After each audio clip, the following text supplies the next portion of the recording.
we sent out the survey, and I did something similar to this about 1.5 years ago when we first found out that Trauma 1 would be going away. So we did a similar thing and sent out the survey, which all of you guys hopefully got. And so the questions that we sent out were just name, facility, title, that kind of thing. What level of trauma center do you represent? What types of customization do you anticipate needing for the new registry system at your facility? What features do you feel are the most important to have in a trauma registry system? Which option best represents how your trauma center uses the current Arizona State Trauma Registry system? What concerns do you have about changing trauma registry systems? And then, can you describe any issues that you're currently experiencing with our state registry system? And then a smooth transition is critical, and we want to just have any additional feedback and items that you'd like to share to be proposed in the scope of work. So we have 47 trauma centers, and we got 49 responses. 18 of those were from a level 1, 4 were from a level 3, 21 were from a level 4, and then 6 were from people who are over multiple facilities with different levels. So we had a good response. Okay, so the first thing I wanted to go over were just the top 4 answers for what features you felt were most important to have in a trauma registry system. And these were similar to the answers that we got in the first survey we sent out. But 48% of you said education and training time were important to you. And you'll notice these percentages don't add up to 100%. That's fine. That's because you guys were able to give multiple answers. So a lot of you said that, of course, for a new registry system, you're going to want to have training on the initial system and know how to use it. But not only that, but you want to make sure we have ongoing education as well. So whether that be little webinars on how to run reports or that kind of thing, just making sure that we're having that consistently, not just the initial training, which I think is really important. And then 46% of you said that report writing is very important. So users want a system with comprehensive report writing abilities, built-in PRQ reports, and the ability to create populations easily. I know a lot of you use your reports for a lot of the PI work you do and that kind of thing. And I know the system we currently have isn't necessarily the most user-friendly when it comes to building reports and populations. So ideally, the next system we want to make sure that it makes sense. You're able to have access to your data. You're able to build those populations you need, while at the same time having those built-in reports that you guys use for site surveys and that kind of thing. The next one was 38% of you said you want it just to be easy to use, which makes sense. You guys spend hours entering in data, so you want it to make sense. You want the pages to flow well. You want it to function well and just be user-friendly in general. And then 36% of you want it to be customizable. So a lot of you have your own custom fields, you have PI stuff, you have projects you're working on, and you want to be able to personalize that, whether that be through the owners of the system, if you have to go through their customer support, or through at the state level, if we can customize it, or if you guys can customize it. You want to be able to make changes to the registry, to the pages, so that you can collect what you need. So those were the top 4 features. Does anyone have any comments on those types of things? Okay, great. So then the next thing was, what concerns do you have about changing the trauma registry system? Obviously, there's a lot of concerns. It's going to be an undertaking. It's going to be a process. It's going to take some time. 38% of you were concerned about downtime. So users wanted to make sure that there isn't any excessive downtime during the implementation of the new product. And you also wanted to make sure that you have access to the registry around site visits. So you want to make sure that you don't have, a month in between Trauma 1 and the new registry system. You want to keep entering in your data, making sure you're concurrent with our standards as well as ACS. And as far as the site visits, I totally understand you guys don't want to have a site visit, in May and then have a new registry system being implemented the week before or something like that. So I don't know who we're going to be going with yet, but I think once we have that decided and we can talk to them about what the implementation process will look like, we'll talk about the timeline later, but we have some time built in with some overlap with Trauma One and whatever new registry system. So I think we can definitely take into account when your guys' site visits are and try to plan that in with whoever we have, so that they're not going to be doing everyone's system, the same night. So we can try to schedule that around your guys' site visits. And then 32% of you said cost and funding were a concern. So that makes sense. The state currently funds the registry, and many hospitals express that they won't have the means to fund it on their own. So we don't have any plans for you guys to have to pay for the trauma registry on your own. We're not sure what the new system will cost or what that will look like, but as of right now, there's no plans of having you guys pay for that. We understand that you don't necessarily have funding to pay for a totally new trauma registry system on your own. Okay, then 28% of you said that loss of data was a concern, which is totally understandable. You guys want to make sure that you can transfer your old data to the new system without any loss of data. You want to be able to make sure that you're going to go back and look at the data you had before the new system. So that's definitely a priority with whoever we have, to make sure that that will be in the system, that you can still run reports and pull it and that kind of thing. And then 18% of you said customer service. You want to make sure that you have access to a responsive and helpful customer support team with the new registry system. I've never done it before, but I imagine implementing a new registry system has quite a few kinks and that kind of thing. So having a strong customer service team is going to be important to get us through it. So that's definitely important. Any thoughts about these four? All right, so next I just wanted to show you basically the responses that we got for what features were most important. So as I said, I already mentioned these top four right here: the continuing education, report writing, ease of use, and customizable.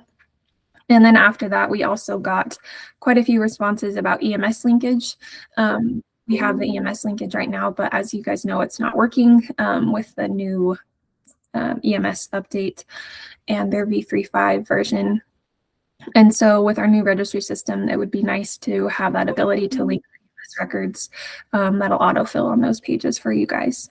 Also, a lot of you wanted just the standard data elements required for NTDB. That's non-negotiable. We'll definitely have to have those data elements, and as well as this one down here, to make sure that you guys have timely updates, the NTDB and the ICD-10 updates.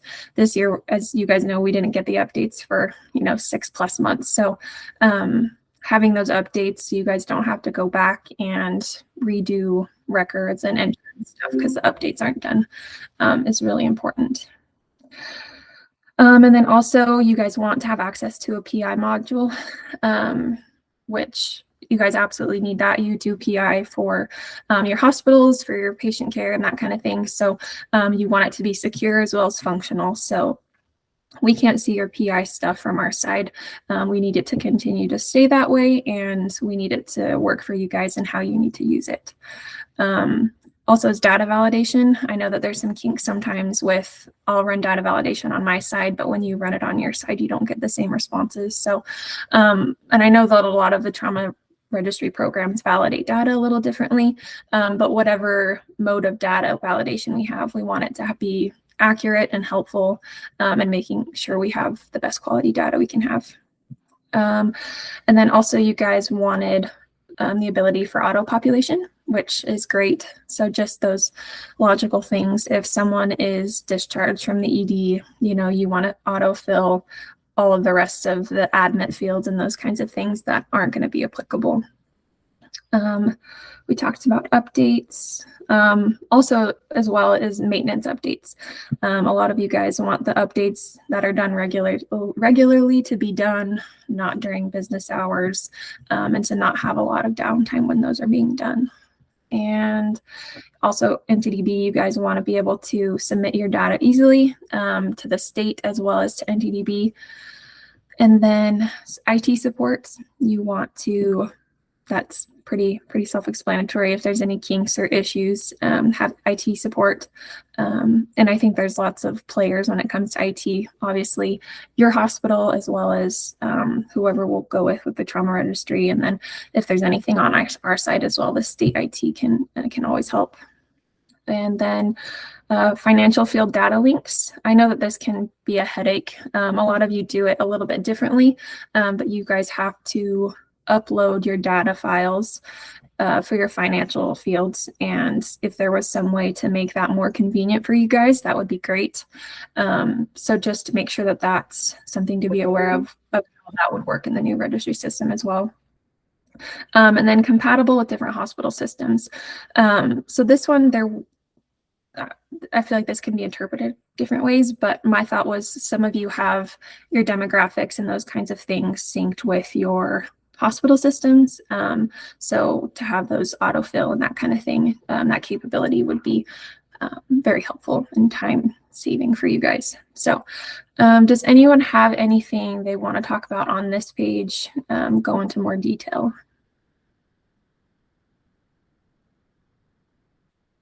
Okay. All right. There we go. Okay. Concerns, we covered most of these. Downtime, cost and funding, loss of data, customer service, and then transition time frame. So we'll talk about this. I'll go to the next slide. I'll just skip down here for implementation time frame to kind of tie in from that last slide. So our implementation time frame right now is we're looking at going out to RFP next month, at the very end of this month, beginning of next month, and starting that process, and then having that finished by July of 2024, and then having it completed by July of 2025. So I have a couple people on the line from our procurement office, so they'll answer any questions that I can't about the RFP process. So what that is it's the request for proposal. So we will start a formal process where we will go out to bid for a trauma registry system. And once that starts there, we are not able to discuss it. We'll have to sign non-disclosure forms and that kind of thing. And our procurement department will handle that. And any system or any trauma registry product owner who wants to go in for the bid is able to read the scope of work and see if they're able to give all or to provide a service for all of the things that we need that are in our scope of work. And then they'll put in for the bid. And then once that is all of the bids are in, those bids will be evaluated to see if the bids match our scope of work, if they are able to give us all that we need, which is essentially all that we have now, plus all of the things that we've gone over that you guys have said in the survey. So making sure we have a registry system that'll work and that will be functional. And then after that, a system will be chosen, and then it'll be finalized, and that will be done by July of 2024. So that's a very brief summary of RFP process and what will be happening as far as choosing the new registry product. So I wanted to also have a little caveat. Someone raised their hand. Go ahead. Hi, Carissa. It's Rachel and Shelly over here at Department of Health. And I just wanted to add on to what you shared about the RFP process. We are going to be working towards making a decision by July of 2024, but implementation would not be likely for another year thereafter. So I just wanted to add that on to the timeline just to calm any nerves out there and let folks know that we are trying to provide information and get planning here with all the stakeholders well in advance. And we're happy to reiterate that time frame as we go along. Sorry for interrupting, Carissa. No, absolutely. Feel free. Yes. Yeah. We built in that overlap to have a year to have Trauma One and to move over to the new product. So it's not, hopefully as least stressful as possible. So yeah, July 2025 is the goal date to have that all done and transferred over. Let's see. Did I see another hand? Wendy, go ahead. Yeah. Hey, Chris, it's Wendy from Osborne. Is there a way that for the RFP process, would you guys ever get multiple bids and look into like more than one product? Or does it Yes. not work that way? Like, will you guys be able to actually, like, once you guys get in the non-disclosure stage, can you be evaluating multiple products at the same time? Yes. So when it starts and the procurement office sends out the notice and says that we're open for bids, any product is, or the company who owns the product is able to bid on the RFP essentially. So if there's 5 registry products that say, hey, we can meet all of the standards that you have outlined in your scope of work, they can go in and go in on that bid and their product will be evaluated. So usually there is more than one. I think that there has to be more than one. I don't know, procurement can chime in if I'm wrong on that, but from my understanding, there's usually more than one. That's kind of the purpose of the RFP process, is to make sure that every option is being evaluated fairly and that everything is looked at from all the different aspects. Okay, yeah, I get that part. I just wanted to make sure that you guys would be able to get like hands-on multiple products. I thought maybe once they made it to the bid, you guys will only accept one and then flush that out. But it sounds like you guys will be flushing out multiple bids that meet the requirements. Yep. Mm-hmm. Perfect. Thank you. So also I just wanted I get this question a lot. Once the process is over and RFP is done and we've decided on what product the state will be using, if you want to go with a different product, it's not in rule that you have to use whatever product we have. You're more than welcome to go with a different product. You just have to be able to submit data to us. You have to keep up with that. Part of the rule is submitting your data quarterly and having that ability to go into whatever system we have. So just a reminder on that. We talked about implementation time frame.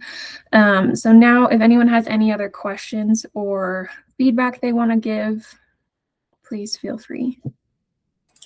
Hi, Chris, this is Dave. Confirming on the trauma center deciding to use a different vendor, will they have to pay for that license on their own as opposed to going with the state's sole version and that being paid for? Just a clarification on that point.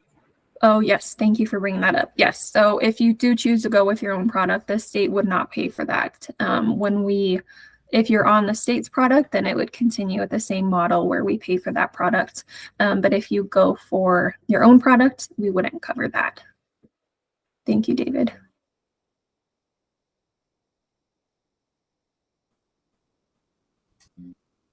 Chris, it's Wendy again. Would they offset the cost at all? So if they went with a different product and let's say like, $100 of that, the state's product cost $100, would they offset the $100 or no, they wouldn't offset it at all? I don't believe so. I don't have an answer to that. Rachel, do you have any input on that? Carissa, I'm so sorry. Could you repeat the question one more time? Yeah, no problem. So Wendy asked if someone chose to go with a different product, would we offset the cost of that? So if we covered, the product for whatever the state goes for, would we offset the cost of whatever new product that they went with? Wendy, that's a great question. The way that our RFP process works, we are seeking a license that could be made available to any entities that choose to use it. So our intent with the RFP process is to select a vendor that will make a license available to every entity that wants to participate and use that license. The caveat here is, I think the short answer is no. The only caveat that we could offer is if a vendor through the bids process was able to share with us options for providing technical assistance or some sort of support connecting to a different system, that's something we can consider. But I think the short answer to your question, Wendy, is no, we don't have additional funds to offset costs if the entity decided to go with another vendor. Thank you, Rachel. Hi, Chris, this is Dave again. On that point of subsidize a portion of the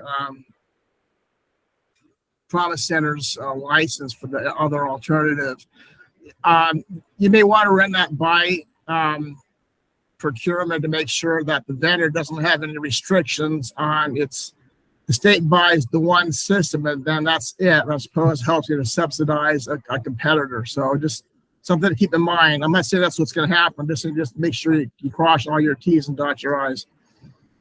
Okay. Thank you, David. And David, Carissa, to that point, we definitely will be leaning on state procurement to make sure that we are fully compliant with what's allowable through the bid process. And I just encourage you guys to keep these questions coming right now while we're still, in the early stages and haven't kicked off, so that we can consider any questions that you might have when you got the good question.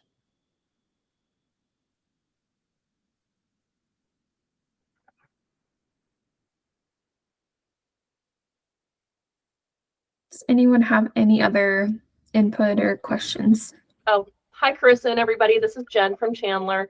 It's not a question, it's more of a comment. I just wanted to put it out there for anybody who's interested, that TCAA right now is offering what they're calling a virtual registry vendor fair.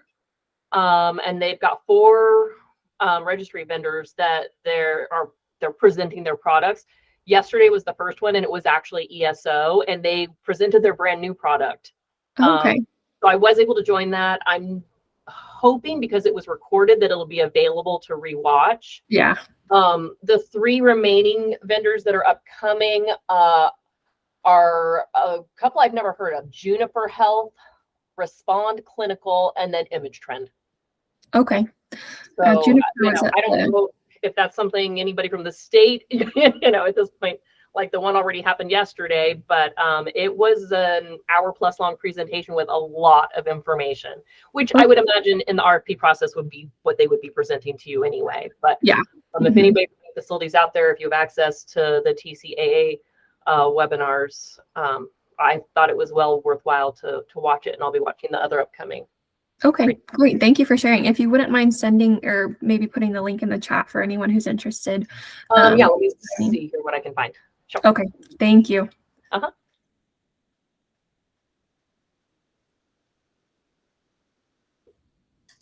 think the only other request, this is Wendy from Osborne again, the only other request that you kind of talked about it a little bit is the ability for the registry to build graphics from the reports. So like basically like right now, if we just run one out of Trauma 1, it's just kind of like a spreadsheet with numbers.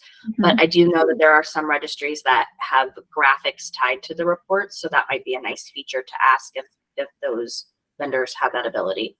Okay, absolutely. Yeah, a lot of the new registry systems I've seen as well have that analytics side of things, which I think is really helpful to have those dashboard type pre-done reports that you can see and visualize and share with your team and that kind of thing. So thank you. That's a great point. I'll make sure and add that into the scope of work somewhere.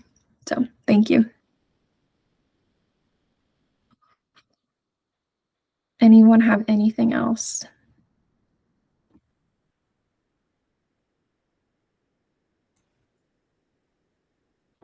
Carissa, this is Noreen. Just a little bit of, I guess, national state gossip. I sit on the NSEMSO Trauma Managers Council, and there are 8 other states that are going in for RFP. I don't know who they are, but I did know that one of them was on a recent call with us, and ESO did not bid on their process. So, and also to remind folks that, especially David, you would know this, Lancet Technologies, they were a brand new company when we went with them. Arizona was the first state to go with them. So it is quite possible that we get bids from, new companies dipping their toe in the water of trauma registry, which is really important, why we need from this group the things that they require. For example, we met with a company last week, and when Carissa asked about the PI page, they had not heard of that, and that was not something that they thought they could even design, which is, I think, for the folks on the call, would be pretty much a deal breaker. because the PI page is pretty important to all levels of trauma centers. So just to throw that out there. Yeah, the history of the trauma registry goes way back. At one time we had two. We had Digital Innovations and we had Lancet. So each one kind of was selected by the various 7 level 1 trauma centers. I had the fortunate duty of saying you have to pick one, and we went with Lancet. So it was a little bit of an uproar for a while, and like any change, there'll be upsets along the way. So you need a shoulder to cry on. Anybody, I'm here for you. You need on the sideline. But thank you for all your work on this, Carissa. Yes, thanks, David. And thank you everyone who did the survey and filled out all the questions and took the time to do that. We really appreciate your inputs.